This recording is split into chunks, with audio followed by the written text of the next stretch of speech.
10 years ago, I had a beautiful baby girl called Florrie Breyer.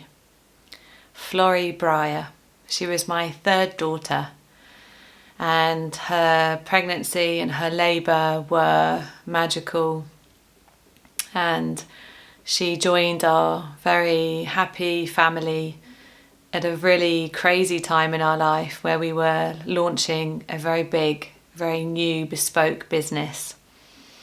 She arrived at a time where it was all hands on deck, 30 to 40 people arriving every day to build and grow and develop a huge project.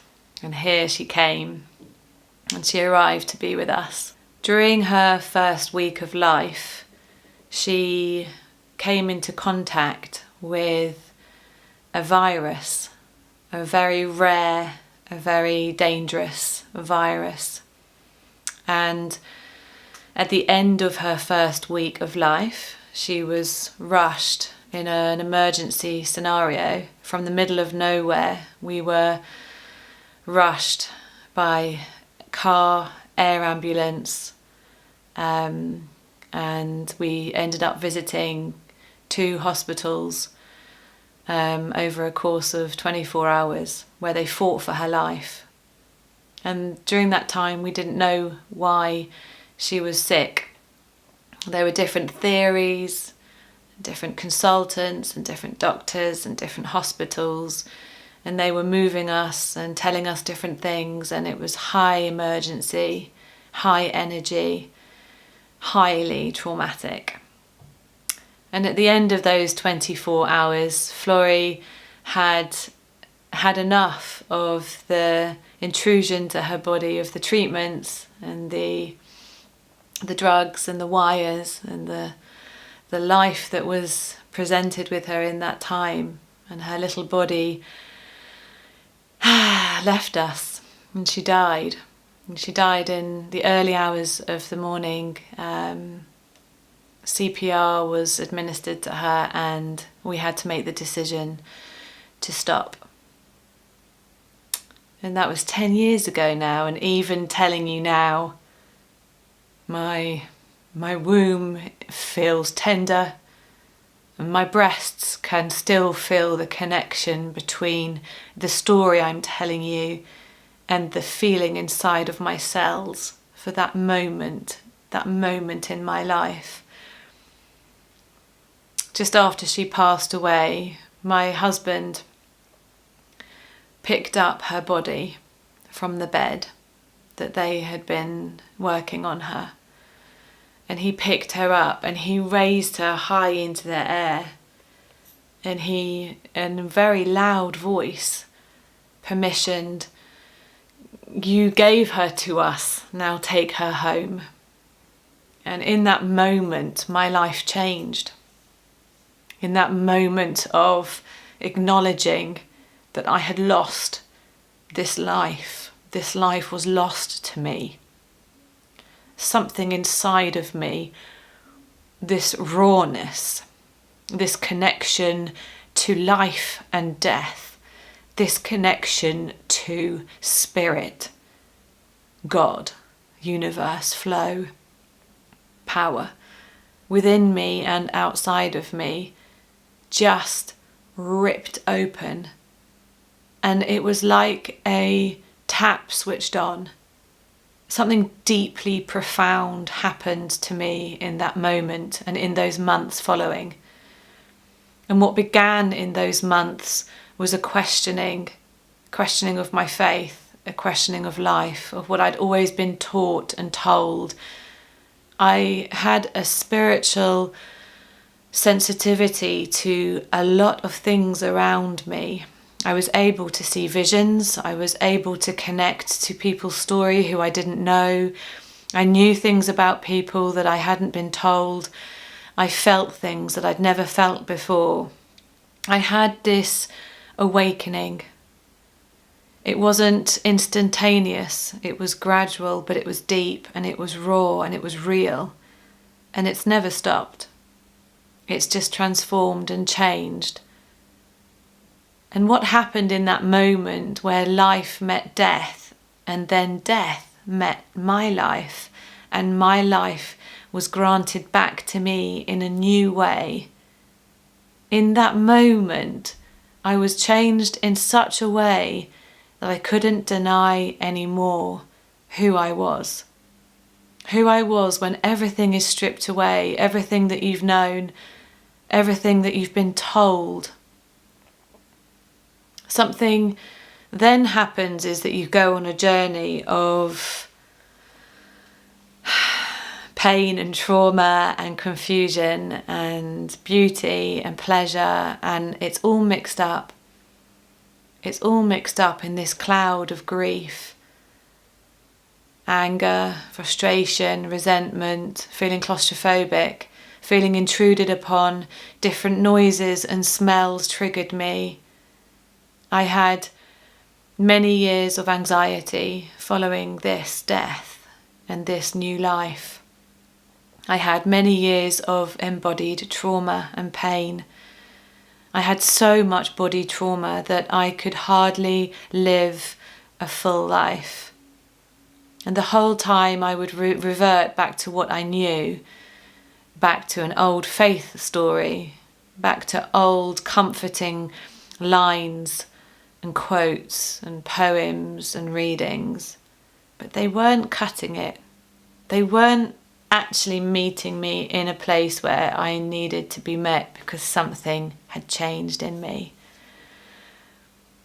What I learned about this beautiful life that Florrie had, that she was, all of that seeing in her of her as a young woman, her as a human living a full life, all of those months of growing her in my body, she became part of my body. Her cells became part of mine. And as she left this world in that way, it didn't leave in my body. Her essence didn't leave me, hasn't left me. Just like all of my children are part of me and I am part of them. There is something in the knowing of the freedom that she gave me, of this life that she introduced me to, that allows me to really embrace her death. The journey I went on was tough. It was tough. It took me to the edges of everything. I had a roller coaster ride. And there was a moment 4 years on where I came out of a doctor's surgery, where I was hoping the doctor would tell me that I was going to have surgery on my back and I was going to have this pain relieved from my body. And he told me, Mrs. Hardwick, you need to accept that you are going to be a chronic pain sufferer for the rest of your life, and that you need to adjust your life and your lifestyle accordingly. He said your biggest issue is that you are still fighting to get back to the body that you once had. I am not giving you this surgery, and I'm putting you for counselling, he said, to accept this. In that moment, I woke up again. That's not my story. That's not my legacy. I am not going to suffer chronically with this. And I picked up a camera and I started recording my story and my questioning. And I started filming a short series called Sick or Western. I was questioning whether I was sick or was I just Western. And through that questioning and through that journey that I went on, I started to learn more deeply about embodied trauma, about what happens to our body when we experience trauma on any level, and what happens when we don't deal with it and heal from it.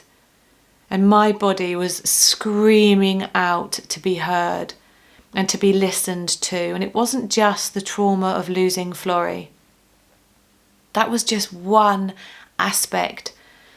It was trauma from being a human living in a cultural, societal expression that doesn't allow humans to really be human. It was the fast-paced, consumeristic world that was around me. It was my generational trauma for grandma to great-grandma to great-great-grandma before. It was the food that I was putting into my body. It was the chemical, toxic shit that I was putting on my skin. It was everything. Everything wanted to be picked apart, to be released. My body wanted me to listen to her womb, to the yoni, to the heart, to the eyes, to the third eye. Something I hadn't allowed myself to do as a Christian, as a woman, as a mother who needed to live a certain way. I hadn't allowed myself, I hadn't even known it was possible to question in this way. And this journey just allowed me to really explore how this death of who I was could find this new life. And I sit here 10 years on, a fundamentally different person. I sit here in front of this camera now, free. The grief is still here. Losing a child doesn't suddenly disappear from your memory cells, from your body, from your spirit. And this grief that you hear wavering in my throat right now, this grief is welcome. This grief allows me to see right into the heart of my clients. It allows me to sit with your ugliness when you are at the point where you are ripped apart, and I can sit with you and I can literally feel you. And yet I don't take your pain into mine. I can just sit with you and I can hold space for it. I can learn how to transform my breath into life. I can learn how to dance through the trauma and let it out. My womb now speaks to me. I hear her. She has amazing intuition. She is all-knowing. The power of my breasts and my yoni combined is really strong.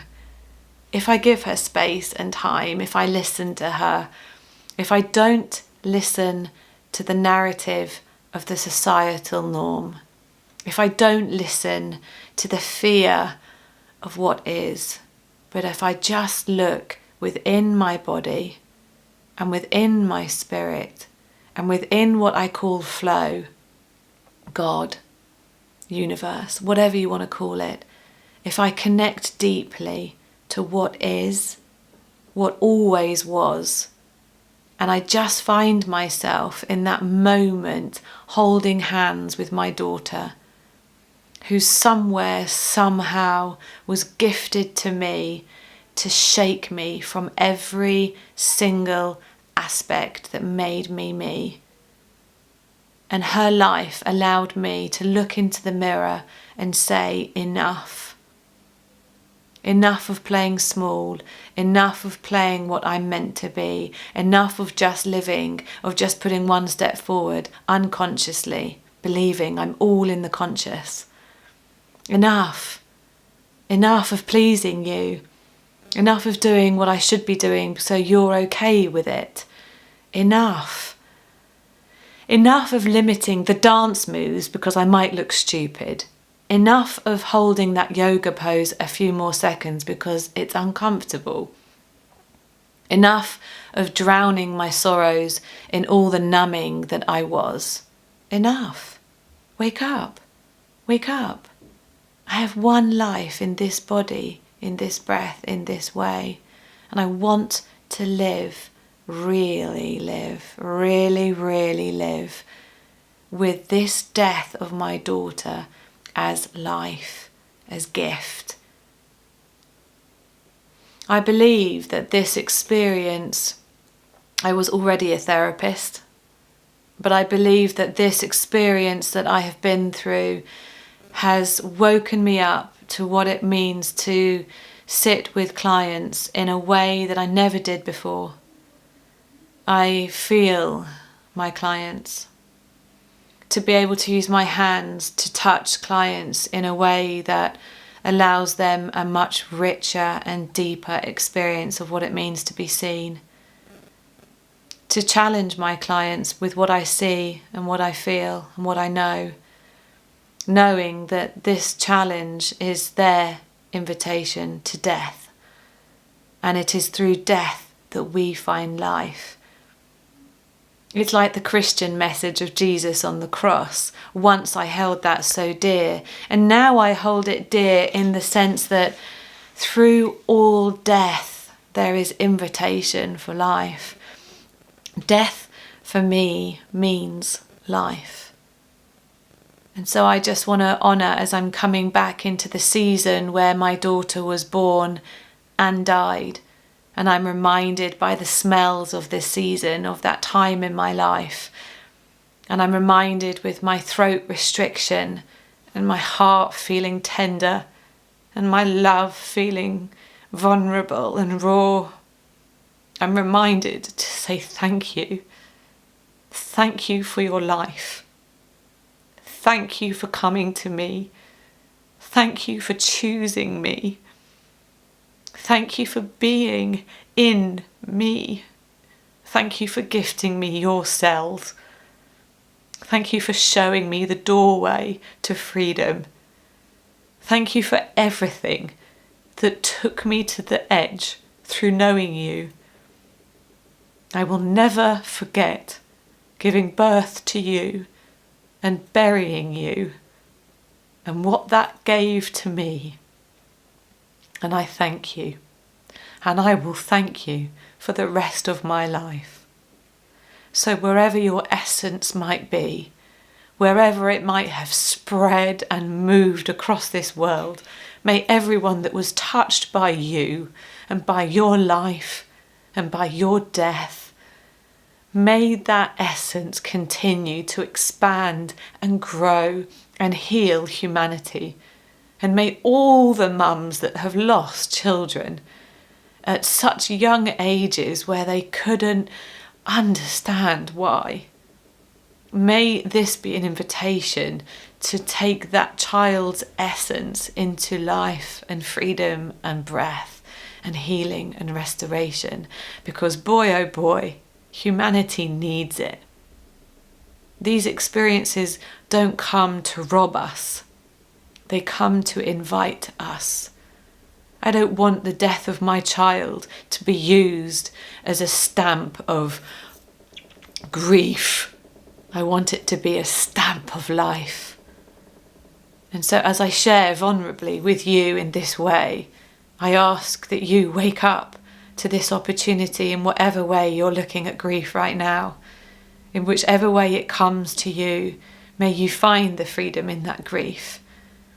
And I wish you so much love with that, because it's because love exists in its fullness that we are here right now able to speak in this way.